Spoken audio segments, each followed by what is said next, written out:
Dobrý den, já mám téma participativní rozpočet, což na první pohled vypadá nějak komplikovaně, jako obtížné cizí slovo, jak zjistíme, tak se zatím prostě skrývá nějaká forma účasti občanů na rozpočtu jejich obce nebo města, o kterém si řekneme za chvíli něco dřív. Když jsem přemýšlela, jak to téma uchopit, tak jsem samozřejmě vycházela z toho, že tenhle kraj mi není úplně cizí. Můj otec a široká rozvětvená rodina pochází z Mansdorfu, kde žijí, a zároveň jsem taky měla tu možnost číst, a děkuji za to, tu podrobnou zprávu o exodu ze Šluknovska, což je samozřejmě jeden z projevů toho, že ten region má nějaké hluboké strukturální problémy.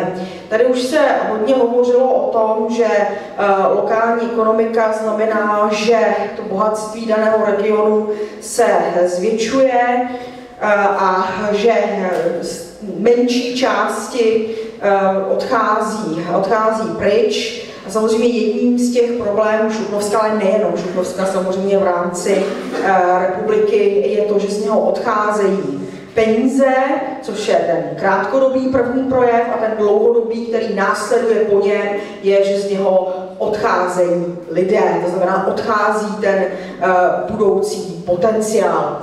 Těch důvodů je celá řada, jeden z nich už tady byl taky zmíněn, a to je to, že lidé mají přece jenom v tomto regionu trošku méně pevné vztahy k tomu místu, k té obci, ve které žijí.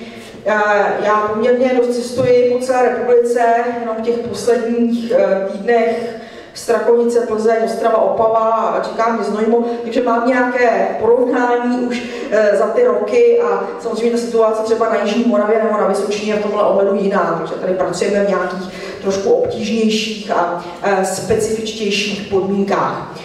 Co to je ten participativní rozpočet? Jak uvidíme, je to nástroj, který může posloužit mnoha různým účelům, a jeden z nich je trošičku víc prohloubit ten vztah občanů ke svému městu, ke své obci, aby se o něj začali více zajímat a možná jim i na ně začalo více záležet, a aby to automatická první reakce byla: odejdu někam pryč, někam daleko. Samozřejmě ale může sloužit také dalším účelům, jako je třeba otázka transparentnosti a dobrého hospodaření města, což zase je aktuální v takových městech, jako Praha typicky samozřejmě, jak si ukážeme, ale i v mnoha dalších.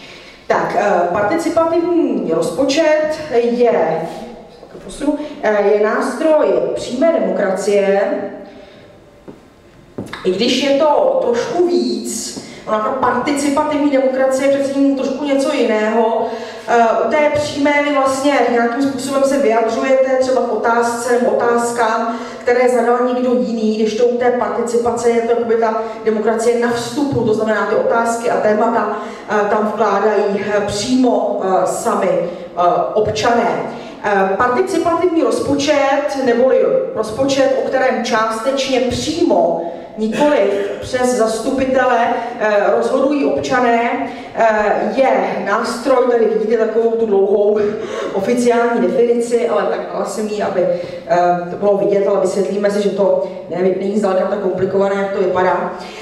Je nástroj, který vznikl už před 25 lety, nikoliv náhodou v Latinské Americe, a od té doby se rozšířil do zhruba 3000 měst, obcí, čtvrtí po celém světě, a jako alternativa z toho se snažíme o rozšíření povědomí a samozřejmě aplikaci také v České republice. Uvidíme, tak nějaké první krůčky k tomu jsou, ale zatím teda opravdu jenom takové maličké vlaštovky.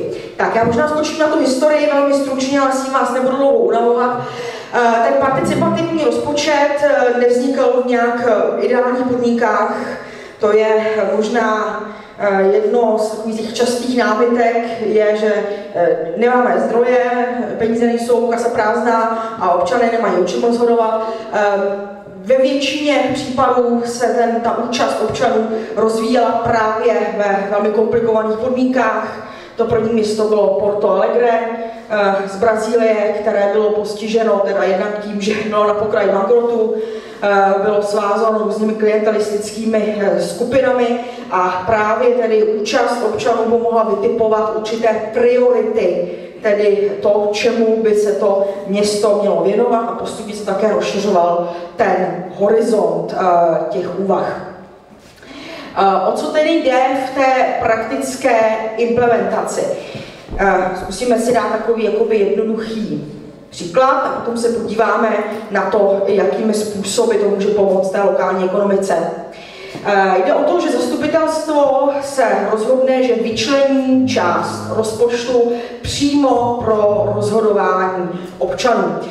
Ta částka se samozřejmě liší, nejprve to většinou bývá nějaká fixní suma, taková testovací, následně se jde na 1% a pak se to zvyšuje až na těch 20%, což je dneska právě ta Latinská Amerika, když tam samozřejmě v tom procesu jsou nejdál.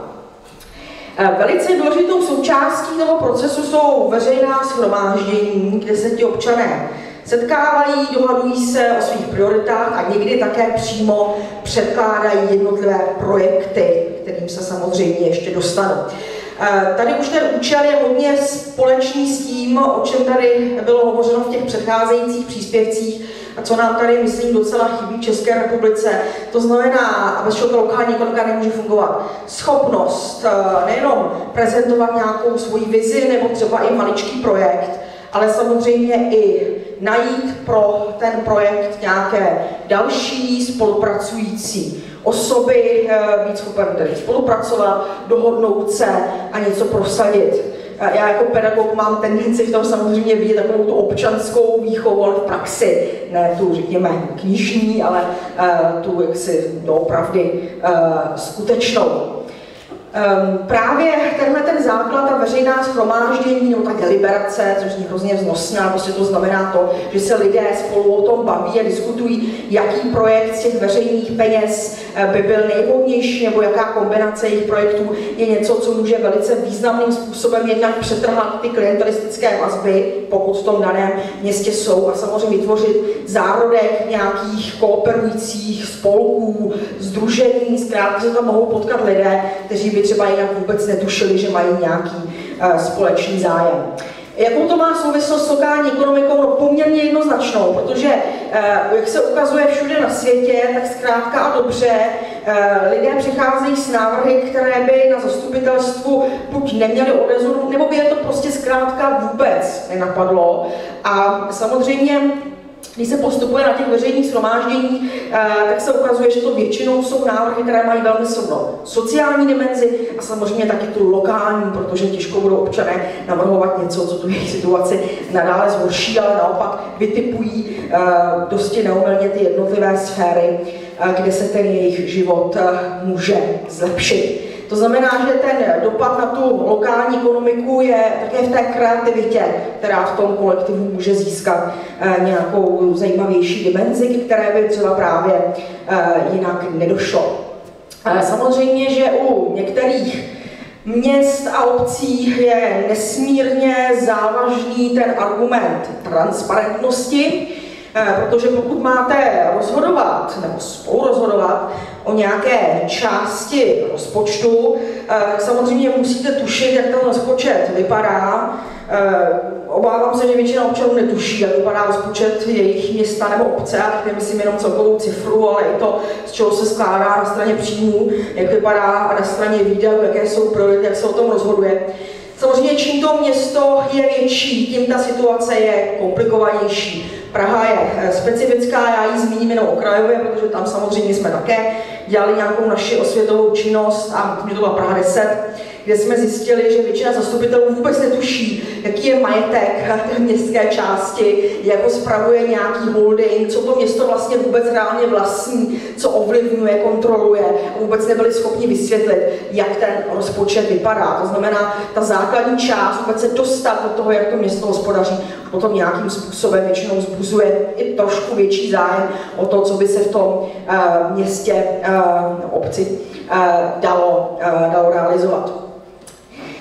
Ten participativní rozpočet je podporován také z Evropské unie, a to především ve spojení se systémem otevřených dat, anglicky open data, což je takový jednoduchý nebo relativně nekomplikovaný systém zveřejňování smluv a vzájemných propojení. To znamená, je možno velmi rychle a dobře zjistit, kdo získává veřejné zakázky, na jakém základě, kdo o tom rozhodl a tak dále a tak dále. To znamená, je to i významný nástroj protikorupční. To samozřejmě ne všude je aktuální, ale jsou města a obce, kde to může posloužit, a tam taky velmi často se setkáváme s určitým, řekněme, odporem vůči tomu, aby se ten participativní rozpočet zaváděl.